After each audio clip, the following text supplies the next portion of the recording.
Hi there, I'm Shawn Foley, one of your 2016 Mayesh Design Stars. Welcome to October, the month of Halloween. So we're going to work this month with a few different greenery techniques and a black and dark color palette for some fun Halloween centerpieces. Alright, so I have some beautiful black tea leaves here, and I'm going to show you a way to make these look a lot like feathers. When I think of Halloween, I think of different inspirations like Edgar Allan Poe and The Raven, things like that. So here's a trick that I really like. Take a pair of shears, not the ones that you use for ribbon. These have to be your older ones that you have kicking around. Otherwise, you're going to just chew them up on this. So let's get started with this. I make a cut just to shorten the stem. We'll discard that. Now you can see that it has a little bit of an uneven edge all the way around, and this is wavy. We don't want that. We want a straighter edge for this. So I'm going to start at the bottom, and I'm just going to run my shears along this edge, giving it a much tighter cut. And I'm going to get rid of the tip, flip it around, just do the same thing on the other side. All right, then discard what you took off. You won't be needing that. You can see already we have a much cleaner, easier to work with piece. So start by making little V-notch cuts throughout the leaf. Make sure that you keep a nice point at the tip of the leaf and work your way down.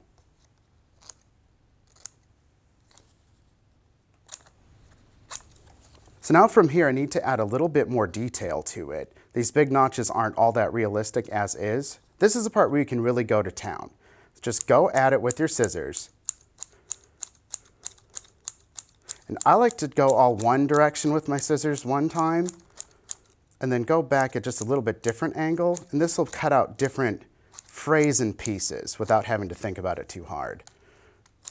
And that is the quick, rough technique on how to do these leaves. Now, you're not always going to want leaves to be absolutely ginormous, full size for this technique. So I'm going to show you how to split one in half to do two smaller. For this, start in the middle, and we're just going to cut this vein. And don't worry if it's not pretty, we'll edit that out. Now cut through the top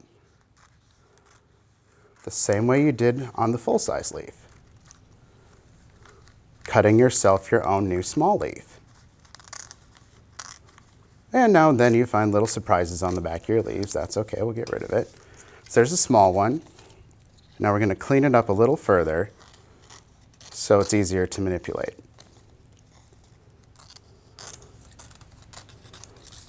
There's one. Now don't waste this. We can make another leaf out of this as well. Same technique, but we're going to create the point right where we left off for that first one.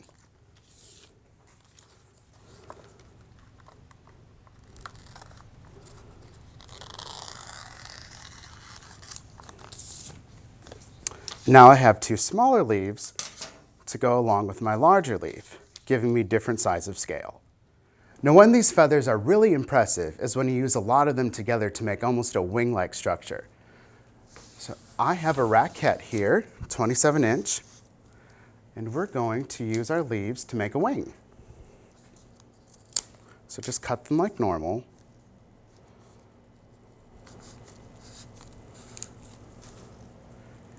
Starting with your larger feathers, of course. And going with a radial insertion, meaning it goes outwards with a center point. As you can see, I've got two interpretive wings put through this centerpiece. How fun is that? Just simple tea leaves turned into these amazing architectural pieces. Now I'm going to add some floral to this and finish everything up. These are absolutely incredible. These are black tree peony from Mayesh. And just like most darker peony, they do tend to lighten as they open. So when they come in, they're more intense, almost into a deep chocolate. So you can see they're warming up into a chocolatey burgundy. Stunning. And this beautiful yellow center, it's kind of what peony dreams are made of. Okay.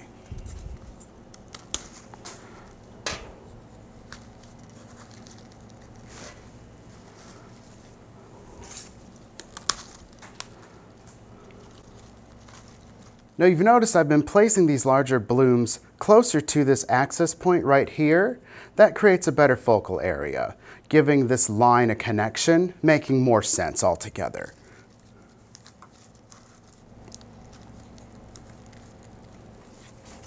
do him over here. I think that will do it for peony, so we're going to finish this up with some different orchids and other beautiful flowers as well. When you're working with longer stems of orchids, like these beautiful mokaras, if you don't want that full spray, you can easily cut it in half. Go to an end where there's one bloom with the diagonal upwards cut, recut the bottom. Now you have two pieces that are shorter and easier to work with.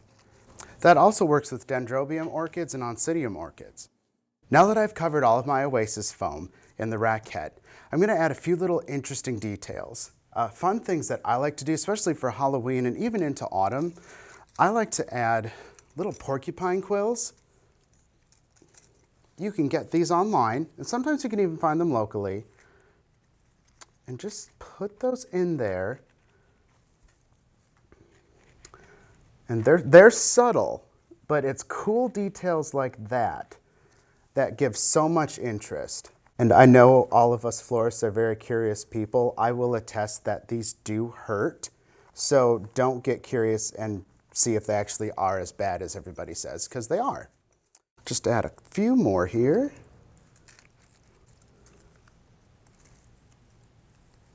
So there you have it, a fun, slightly Edgar Allan Poe Raven-inspired Halloween centerpiece that's truly to give you an amazing Halloween.